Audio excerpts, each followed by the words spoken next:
Salve, salve, gente boa! Eu sou o professor Euclides, essa é a Escola Teófilos. Bem-vindos a mais um vídeo aqui no nosso canal. Você que ainda não se inscreveu, se inscreva aqui embaixo, dê o seu like, o seu dislike também, como queira. Eu quero iniciar nossa terceira lição sobre a mensagem do Evangelho de Marcos, suas imagens, detalhes e a teologia. Agradecendo os nossos patrocinadores de maneira especial, Ana Lúcia Escapim, Márcia Aparecida Miguel Zeponi, a Márcia que tem um centro de orientação teológica existencial, onde são discutidos temas, tratados temas de relações pessoais, filosóficas, teológicas, educacionais, um ambiente para que você está precisando de um acompanhamento espiritual, um acompanhamento para que você possa se encontrar, trabalhar temas como depressão, como falta de encontrar-se consigo e com Deus, é um bom local para fazer essas reflexões. Também quero agradecer todos os nossos alunos, colegas, amigos que de maneira anônima estão nos incentivando e nos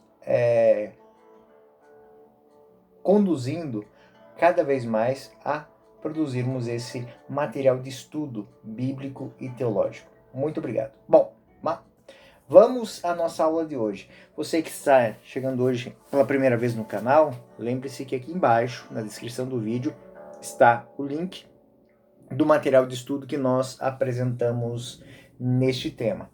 Bom, a lição é a mensagem do Evangelho de Marcos segundo as imagens, detalhes e a teologia. É a terceira lição, né? Nós já tratamos o autor, as peculiaridades do autor, algumas peculiaridades sobre a estrutura do texto, como é que ele se faz, mas hoje nós vamos falar das imagens que estão dentro do Evangelho de Marcos. Como é que ele trabalha isso? Marcos, que é dos sinóticos o texto mais reduzido, é o menor dos três evangelhos, mas que em momento nenhum deixa de ser o mais vivo, deixa de ser o mais cheio de notas, de expressões, carregado de uma grande vivacidade. Ele é minucioso, né? Segundo a tradição, Marcos poderia ter sido um agromensor, um homem acostumado a fazer uma leitura do ambiente. Ele é muito perspicaz em colocar o ouvinte na cena na qual Jesus está ensinando, Jesus está curando, Jesus está anunciando a boa nova. Então essa é a realidade que nós encontramos. E nós vamos tratar desses temas hoje. Falaremos como são minuciosas e vivazes as narrações do texto de Marcos. Muito mais que as de Mateus e também as de Lucas. Bom, se nós fizermos algumas comparações, nós vamos perceber isso de uma maneira muito, muito bonita. Por exemplo, se nós pegarmos o texto de Marcos, capítulo 1, versículo 35 a 39, nós vamos ver esta narração. De manhã, tendo se levantado muito antes do amanhecer, ele saiu e foi ao lugar deserto. E ali pôs-se em oração. Simão e seus companheiros saíram a procurá-lo. Encontraram e disseram-lhe: todos te procuram. No versículo 38. E ele respondeu-lhes: vamos às aldeias vizinhas, para que eu pregue também lá, pois é para isso que eu vim. Ele retirou-se dali, pregando em todas as sinagogas de toda a Galileia e expulsando os demônios. Essa é a narração que nós encontramos em Marcos. A mesma temática em Lucas, ela é retratada, para começar, em menos versículos. Em Marcos nós vamos ter esse tema tratado em 4 versículos, em Lucas apenas 3. Lucas capítulo 4, 42 e 44. Ao amanhecer ele saiu e retirou-se para um lugar afastado. As multidões procuraram e foram até onde ele estava e queriam detê-lo para que não os deixasse. Mas ele disse: é necessário que eu anuncie a boa nova do reino também a outras cidades, pois essa é a minha missão. E andava pregando nas sinagogas da Galileia. Olha a diferença aquilo que eu digo, o toque de vivacidade, detalhes. Marcos, ele fala o horário em que isto aconteceu, de manhã, e faz uma peculiaridade, levantando antes do amanhecer, ou seja, antes que o sol nascesse, ele já estava. Qual é a dinâmica em Marcos, então? É mostrar que nas atitudes, nas ações práticas do Cristo, ou seja, dando o seu bom exemplo, ele está mostrando, ele está ensinando os apóstolos e está ensinando as comunidades, ele está ensinando, porque nessas catequeses vai dizer Jesus Cristo, o Filho de Deus. Então, como é que Jesus Cristo, o Filho de Deus, se comporta diante da missão que ele tem? Desde o raiar do dia, ele vai. A primeira atitude dele, estar em oração. Então, podemos ver a grandiosidade dessa temática numa catequese dos apóstolos, aquelas comunidades que não conheciam a tradição hebraica, a tradição judaica. Então, essas peculiaridades fazem do Evangelho de Marcos uma joia porque você consegue imaginar aquela cena. E aquela cena fica gravada na mente do ouvinte. Vamos seguir, vou fazer mais uma comparaçãozinha aqui. Marcos capítulo 2, versículo 1 a 8. Alguns dias depois, Jesus entrou novamente em Cafarnaum. Souberam que ele estava em casa. Reuniu-se tal multidão que não podiam encontrar lugar nem mesmo junto à porta. E ele os instruía. Trouxeram-lhe um paralítico carregado por 4 homens.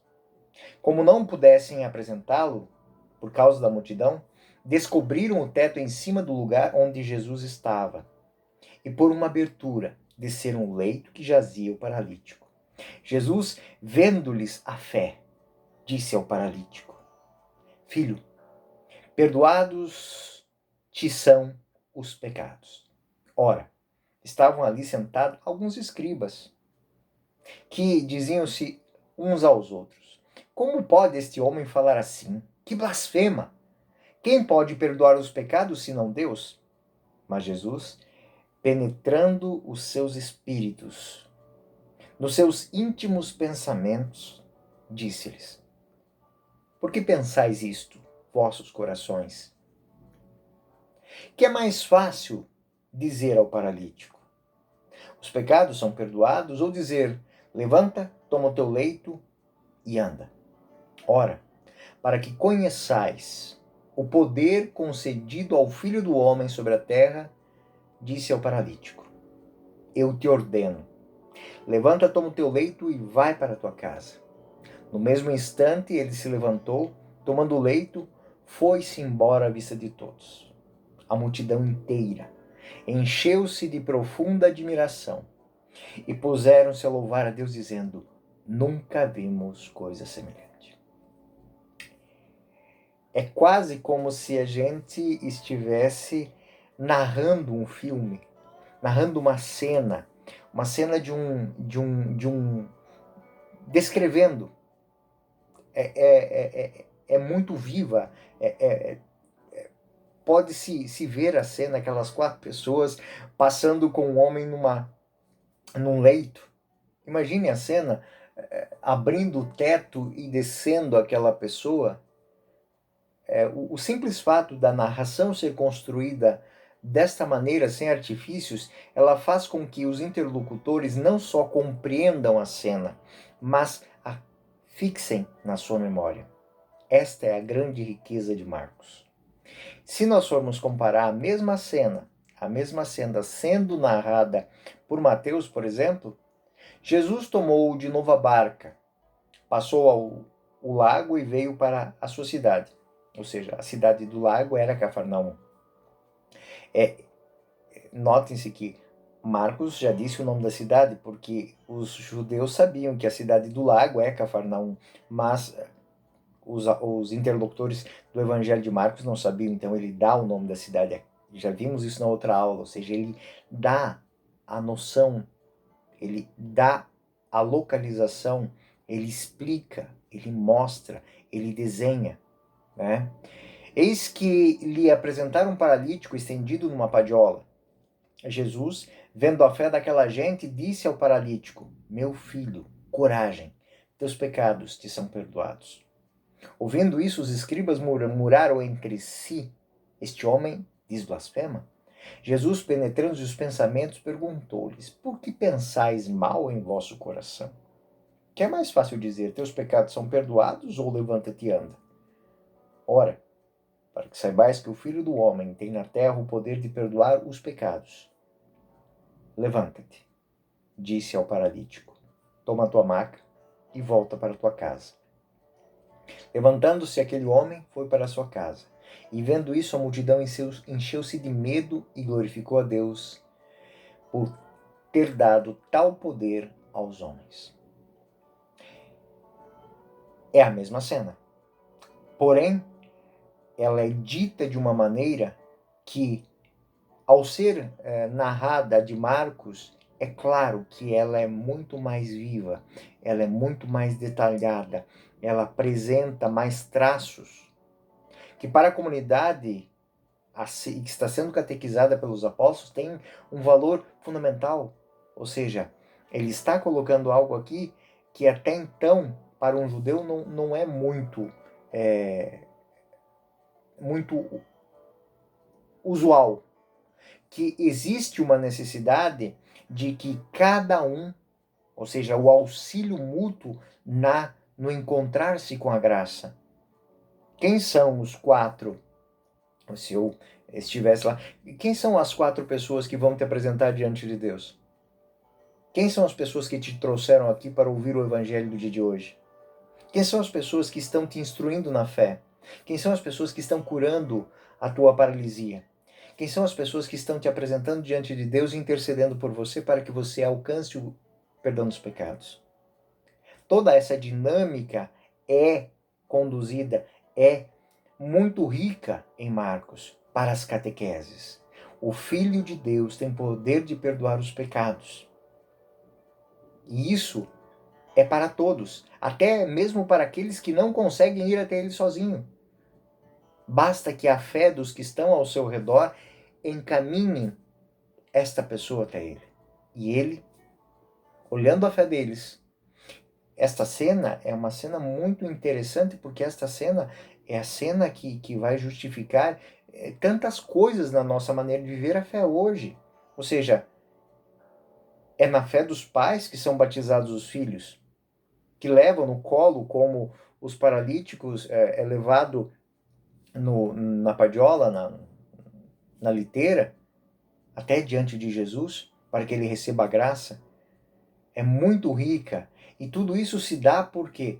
Porque a maneira dele apresentar as catequeses de Jesus, ouvindo de Pedro, são extremamente transformadoras, porque elas impregnam a alma da pessoa. Elas convencem a pessoa de que existe sim uma solução, um caminho para se colocar diante de Jesus. Bom, eu vou seguir aqui com a nossa. Existem tantos outros que eu coloco no texto, então vocês podem depois procurar e fazer. Existem tantas outras comparações dos textos, mostrando essa vivacidade. E essa vivacidade, ela não é, guardem isso, ela não é aleatória, ela é direcionada. Cenas como a entrada em Jerusalém no domingo de Ramos, elas são narradas de maneira diferente por Mateus, que tenta apresentar essa entrada dentro de uma dinâmica onde ele entra, toma posse, expulsa os vendilhões do templo, isso no capítulo 21 do Evangelho de Mateus. Faz secar a figueira e é interrogada, isso no domingo e na segunda. Em Marcos, existe uma fluência muito mais profunda. A entrada é no domingo, na segunda-feira ele seca a figueira, expulsa os vendilhões, isso no capítulo 11, versículos 1 até 25. E na terça-feira é interrogado e explica por que fez secar a figueira. Então, em Marcos, ele dá o sabor cronológico das cenas. Então elas vão transcorrendo de uma maneira muito mais fluida. Então, nestas séries, parece corresponder a um Marcos, ele apresenta o curso real das coisas. Então, existe sempre esse movimento, é um movimento que impregna nas pessoas. Naquele que ouve, Marco não se dá ao luxo de criar artifícios, inserir uma profecia, como será feita em Mateus, que vai falar do burrinho, do filho de jumenta, citando os profetas. Não, ele conta a cena e como ela aconteceu, porque não existe a intenção de provar que ele é o Messias prometido aos israelitas. Ele é o Filho de Deus que veio dar a salvação a toda a humanidade, né? Então, Marcos, ele mostra cenas tais como as multidões que comprimem Jesus, né? Jesus, Marcos capítulo 4, por exemplo, versículo 1. Jesus pôs-se novamente a ensinar à beira do mar, e aglomerou-se junto dele tamanha multidão que teve que entrar numa barca, no mar, e toda a multidão ficou em terra. Então vocês imaginem, é como se você estivesse vendo a cena, ou seja, Jesus sendo empurrado pela multidão, sobe num barco, afasta o barco e faz do barco o seu púlpito. Essa cena é muito interessante, né? Algumas igrejas usam dessa cena de uma maneira na arte sacra, dentro na arquitetura das igrejas, que são naves, ou seja, afasta-te um pouco do mundo para que o mundo te escute, para que possa apresentar o caminho. Então, são muito bonitas essas cenas, e essas cenas em Marcos, elas são muito bonitas, ou seja, a multidão ficou em terra, na praia, e ele está anunciando da barca. Que lhes parece essa visão? Essa visão apresentada numa catequese é a igreja, Jesus nessa igreja, Jesus anunciando ao mundo que está à margem, o mundo marginalizado, de que a igreja é o local para atravessar este grande mar. É muito profundo o que é colocado aqui. Já diferente é o que nós vamos encontrar em Mateus. A outra coisa muito interessante, que também é muito... Marcos sempre vai falar às multidões, vai falar aos seus discípulos, mas não de uma maneira exclusivista.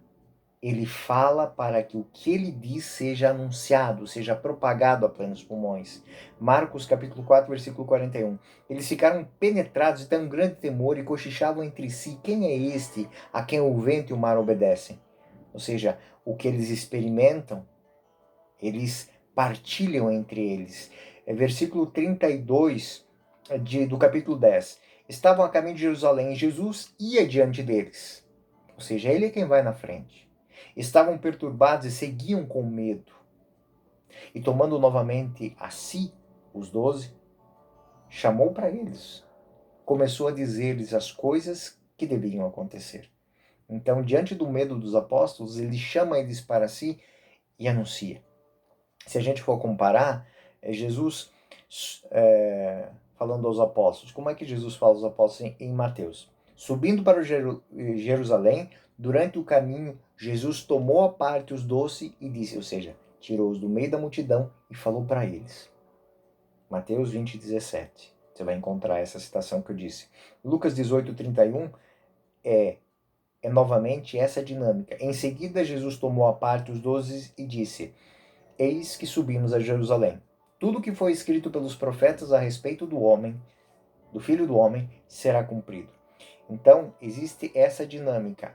Marcos vai prezar por este universalismo. Aquilo que é dito por Jesus é para que todos ouçam.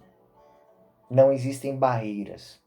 Jesus se coloca diante da multidão para que todos ouçam. Ele sobe na barca. A barca é o local para que seja proclamada a plenos pulmões as verdades. Marcos também tem algo que é muito interessante, é muito bonito olhar para o Evangelho de Marcos e ver estas cenas. As cenas onde são apontados os afetos de Jesus. A humanidade de Jesus não esconde a sua divindade, e a sua divindade faz com que a sua humanidade brilhe. Durante a tempestade, por exemplo, na cena da travessia do Lago de Genezaré, quando o mar se levanta e quase cobre a barca, em Marcos, versículo 38, diz assim: Jesus se achava na polpa, ou seja, no fundo do barco, dormindo sobre um travesseiro. Eles acordaram e disseram: Mestre, não te importas que pereçamos? Olha o que a cena mostra, né? Que os apóstolos vão até Jesus. O senhor não está preocupado conosco?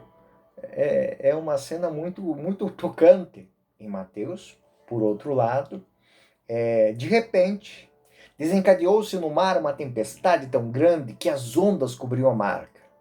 E ele, no entanto, dormia. É isso que vai falar a cena. Em Marcos, Jesus vai ao encontro dos seus discípulos e dá a eles a calma, a paz. Ele faz com que o mar se acalme para que eles não fiquem amedrontados. Ou seja, ele mostra que ele se importa com eles.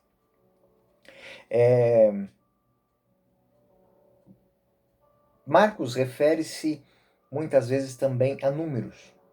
Eu falei que possivelmente ele é um agrimensor, alguém acostumado a descrever extensões de terra, a fazer a contagem.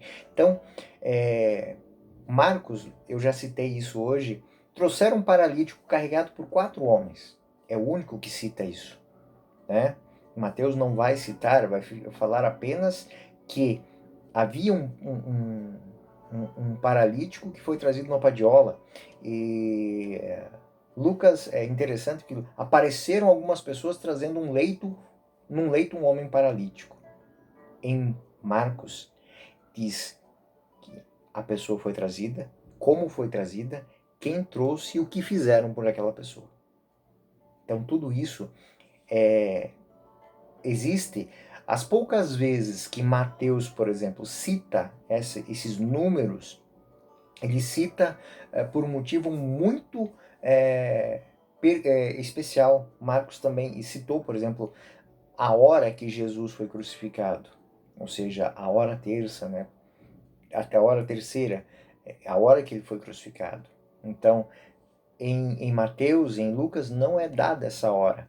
Mateus, como disse, ele cita números apenas quando eles têm uma temática ligada a uma profecia, por exemplo.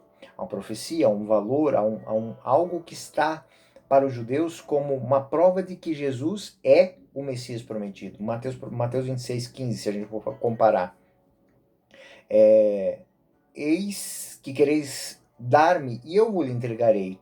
Ajustaram com ele, então, 30 moedas de prata. 30 moedas de prata é o preço de um escravo, que vai ao encontro de uma profecia. Marcos não cita esse número, esse valor. Lucas também não. Lucas, por exemplo, diz assim, apenas diz isso. Lucas 22:5. Eles se alegraram com isso e concordaram em dar-lhe dinheiro. Em Marcos 14:11, essa notícia, eles alegraram-se e prometeram dar-lhe dinheiro. E ele buscava a ocasião oportuna para entregar. Judas Iscariote, né? Em Marcos, a divindade de Jesus é especialmente realçada. E por Marcos não usar artifícios, isso é muito interessante como ele faz isso. Ou seja, quando ele usa uma palavra, ele usa a palavra usual, mesmo que aquela palavra depois pudesse gerar, inclusive até mesmo problemas para os tradutores. Os intérpretes do texto grego depois tem algumas palavras em Marcos que são meio complicadas. Por exemplo, Marcos 3:27, a cena em que a família de Jesus, os seus parentes, vão até ele. E os parentes dizem, ele está fora de si. Em Em grego, estar fora de si, a palavra que é usada, ela pode ser interpretada como se ele fosse um doente mental.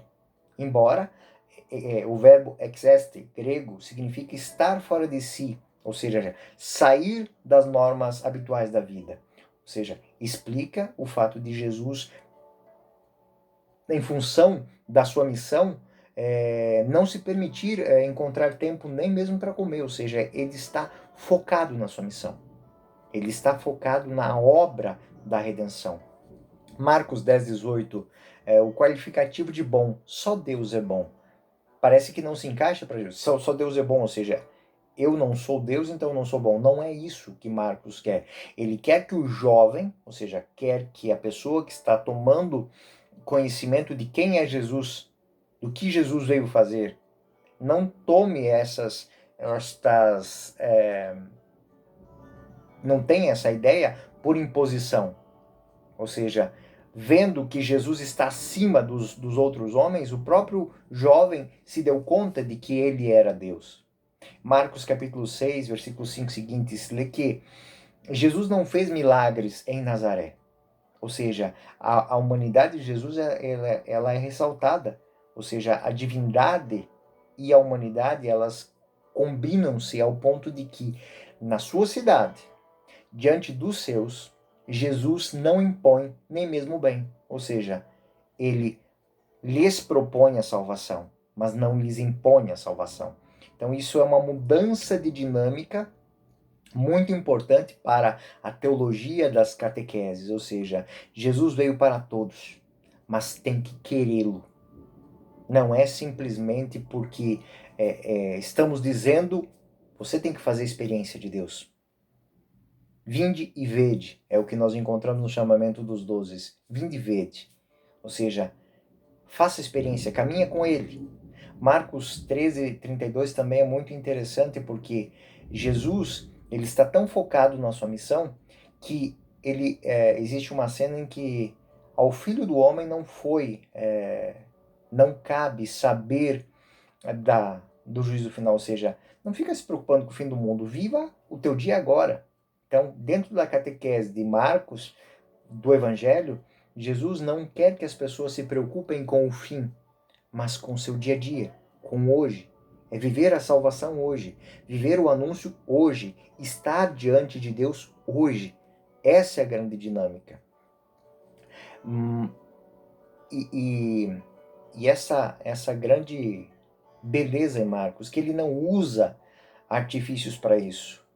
Ele quer ser aceito como Deus pelos homens, mas numa dinâmica de quê? De experiência. Então, é o que nós vamos perceber dentro do Evangelho. No primeiro versículo, início do Evangelho de Jesus Cristo, Filho de Deus. Em Marcos 11:1, Marcos 9:7, Deus dá testemunho sobre este é o meu Filho bem-amado. Marcos 13:32, Jesus mesmo se diz o Filho bendito de Deus. Jesus, Marcos 2:5, 10 a 12. Jesus perdoa os pecados, faz milagres para provar que ele é possuidor de prerrogativas divinas. Então, Marcos vai fazer com que Jesus, vai mostrar que Jesus, durante todo o Evangelho, né, o leão que sai do deserto, o leão da tribo de Judá, ele passa grande parte do Evangelho de Marcos lutando contra aqueles que não querem ver. Então, ele tem adversários, ou seja, ele luta contra a morte. E ele começa a lutar contra a morte, a sua morte. E ele tem os adversários, Marcos 2:1 a 12, os adversários agridem por pensamentos, por palavras, os escribas, os fariseus, é muito enfatizado o fato dele ser perseguido. Ou seja, isso dentro da catequese dos apóstolos. Você quer se salvar? Você quer buscar a salvação? Não vai ser sem luta. Você quer se encontrar com Deus? Você vai ter que trilhar o seu caminho, você vai ter que querer fazer este caminho, buscar esta caminhada. Então, essa é uma dinâmica muito bonita dentro do Evangelho de São Marcos. Os pontos teológicos que nós podemos salientar de uma maneira mais profunda, que são, para nós, eu acho que o mais importante é que dentro dos 16 capítulos do Evangelho, a figura de Jesus é tratada tão vivamente que toma um caráter de grandeza e de heroísmo desde as primeiras comunidades que ouviram essa catequese. É claro para elas que a fonte de esperança e de conforto para quem ouve a palavra do Filho de Deus, que veio ao mundo para salvar todos, e vai salvar todo aquele que o aceitar, tendo a origem que tiver, pois ele veio para servir. É o que nós lemos no Evangelho de Marcos. Eu posso dizer que é uma marca muito bonita. Marcos 10:45. Porque o Filho do Homem não veio para ser servido, mas para servir e dar a sua vida para a redenção de muitos. Então, de uma maneira rápida, de uma maneira profunda, essa é a dinâmica que nós temos dentro do Evangelho de Marcos. O Evangelho que veio dizer à humanidade que Jesus Cristo, o Filho de Deus, veio nos salvar pela sua paixão, morte e ressurreição. Gente boa, essa é a nossa terceira aula, estamos findando aqui. Fiquem com Deus, Deus abençoe, Deus os guarde, Deus os ilumine. Muito obrigado pela sua audiência, não deixe de se inscrever no canal e dar o seu joinha. Até a próxima. Eu sou o professor Euclides e essa é a Escola Teófilos.